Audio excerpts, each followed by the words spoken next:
Humans made to order, mothers giving birth to themselves, babies conceived just so their body parts can be transplanted. Come with me into the scary new world of cloning. The nightmarish stuff of science fiction has suddenly become a reality. The genie is out of the bottle, said scientists in Scotland earlier this year. It's now possible to clone humans. What's more, there are doctors ready and able to do it. So if I had the money, you had the permission, you could clone me tomorrow? Well, I wouldn't say tomorrow. It'll take a year or two. We could clone you probably within 2 years. You can take a cell from a human. A scraping of skin will do. Then get an egg from a female, remove the nucleus and fuse the two with a spark of electricity. And ta-da, you have an embryo.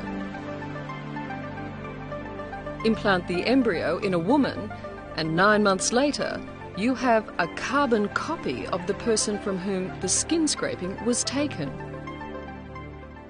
We can show you a photograph album of exactly what your child will look like on the 2nd birthday, 4th, 8th, 10th, 32nd birthday, come to that.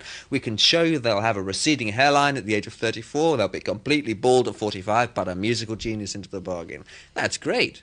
And there are people who would be prepared to pay hundreds of thousands of dollars for that kind of pedigree result, guarantee, especially if they can't have children of their own. Just as horrifying, say the critics, is the very real scenario of desperate people who are dying of diseases, growing clones of themselves just to harvest the newborn's vital organs. Human life has zero value in such a situation.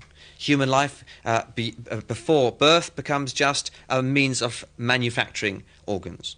The fact is we don't have the technology to grow an individual organ in a test tube because it needs a blood supply, it needs a liver, it needs kidneys. But we can produce organs in whole people.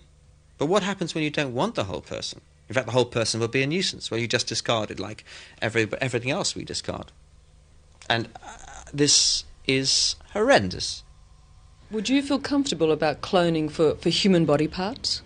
No, I don't think that's an appropriate thing to do if it would harm the newborn child, because the newborn child should be treated like any other child in the world and be given all of the rights of human dignity. So it would be totally unethical to have a new child born and take a heart out of that child. That would be equivalent to...